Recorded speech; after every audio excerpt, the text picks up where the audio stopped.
Welcome to the Everyman Tales. I'm so glad that you joined me today. I am Everyman, and I'm going to be your storyteller. And these stories are intended for bedtime, road trips, adventures, family time, and every time in between. They're intended for any age and every mind. Get ready to engage your imagination. Get ready for the Everyman Tales. Ernest couldn't remember when he had become what most would consider lost. It's not as if there was a certain day or time or thing that he had done that got him off the trail that he knew he was supposed to be on. But he did know he was lost. At this point, he knew he was lost in a couple of ways, actually. He was in life drifting, afloat, not knowing where he was going or where he had come from.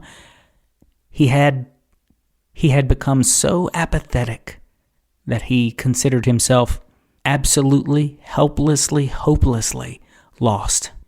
But his situation right now was a more pressing issue. He was literally lost. This wasn't a philosophical distancing from life or a lack of care about things that he should care about. He had become literally lost. He knew that he had started out the day in Silver Sands and that he had followed the trail along the ocean, up and down, all around, and he had seen the cape far in the distance, but now he had become disoriented. He knew north and south, and that was about it. He could hear the crashing waves of the ocean, but he didn't know where to go. He didn't know how to get back to where he knew he needed to be. And that was a perfect illustration of where Ernest's life was at the moment. He climbed through the thick brush onto a trail, a hedge on both sides. He knew one direction led toward the ocean, and the other direction led back towards what he presumed would be the road or parking lot or highway, some type of civilization.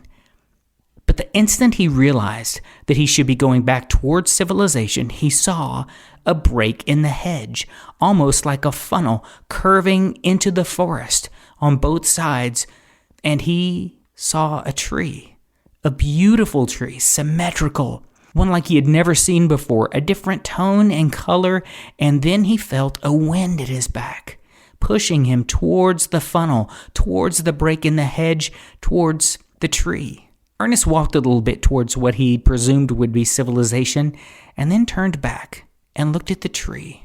He decided he had already been lost, he might as well get a little bit more lost, exploring a new area.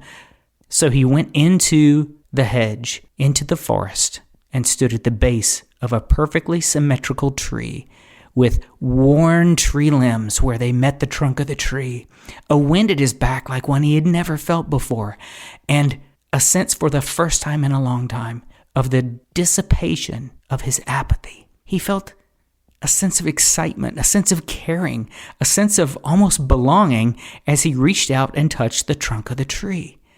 The shockwaves went through him. He felt a chill of excitement. The wind blowing felt thicker, almost substance-like. He reached out and grabbed one of the limbs of the tree and instantly felt himself lifted off the ground. Before he knew what had happened, he was halfway up the tree. He couldn't see anything beyond the edges of the limbs that he was holding on to, but he felt such joy and exhilaration, the likes of which he hadn't felt in decades. Ernest, halfway up the tree, waited. He knew something was happening. He knew it was different than any experience he had had in his life, and he didn't know what to do next. He had a tree limb in each hand. Each foot rested upon a tree limb. One leg was crooked at about a 90-degree angle. The other one was stretched out to his tiptoes. He decided to see what would happen if he climbed outward, away from the trunk, toward the outside of the tree. He put both hands on the same limb, both legs on the same limb below, and started to inch his way out towards he didn't know what. He couldn't see past the end of the tree limbs. It was as if the wind he felt, the thick, substance-like wind, somehow had enveloped the tree.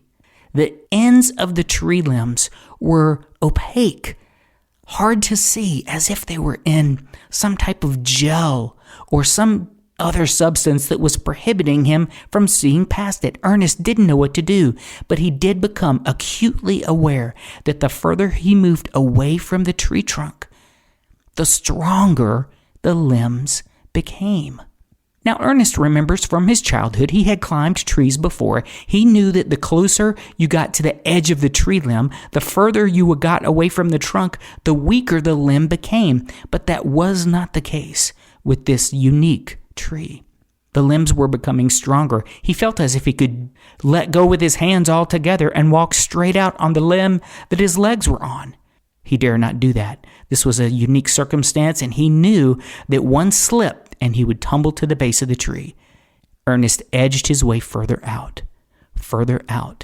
Stronger and stronger both of the limbs became, so much so that he only held on to one with one hand as he walked towards the edge.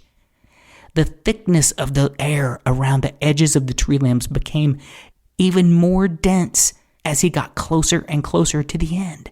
The needles, absent from the tree limbs when they were close to the trunk, began to prick his skin. These weren't typical pine needles. They were sharp, almost razor-like. He also became aware that the closer he got to the end of the tree limb, that he began to feel pinpricks on his feet and his hands. He was actually bleeding. Now, these weren't deep or horrendous cuts. They were small nicks, but the fact that the closer he got to the end of the tree limb and the sharper those needles became and the stronger that limb became slowly began to edge into Ernest's consciousness, and he knew that his life was in danger. He was experiencing joy, ecstasy, all kinds of emotions, a lack of apathy that he hadn't felt, like I said before, in decades, but he also began to sense fear. He started to edge his way back towards the trunk. Slowly and methodically, foot by foot, hand over hand, he got his way all the way back to the end of the tree, where he could put his arm around the trunk and lower himself to the ground. When he got to the ground, he looked at his hands and looked at his legs, and the bottoms of his pant legs were in tatters. His hands were pinpricks of blood all over his hands and wrists and up his arms. And as he stood there, he began to wonder what was happening to him. Why had he finally, here, as he climbed out to the edge of the tree limb on a tree he never could have imagined even existed, did he finally begin to feel purpose, enthusiasm, joy? He couldn't explain it. He couldn't explain the fact that the blood on his hands and his legs wiped off, revealing no cuts, no scratches. His hands and his legs, his ankles, his wrists, his arms, the blood had dried and was swept away like a cake of dry mud after you're done playing as a child. He wondered what was happening, but he knew that he was no longer lost. Thank you for tuning in to the Everyman Tales. I'm Everyman, and just a reminder to like the Everyman Tales on Facebook or whatever social media or pod streaming platform you follow. And remember, these tales are for nighttime, daytime, bedtime, road trips, adventures, and pretty much any time you're in the mood for a good story. Don't forget to always engage your imagination and stay tuned for the next Everyman Tale.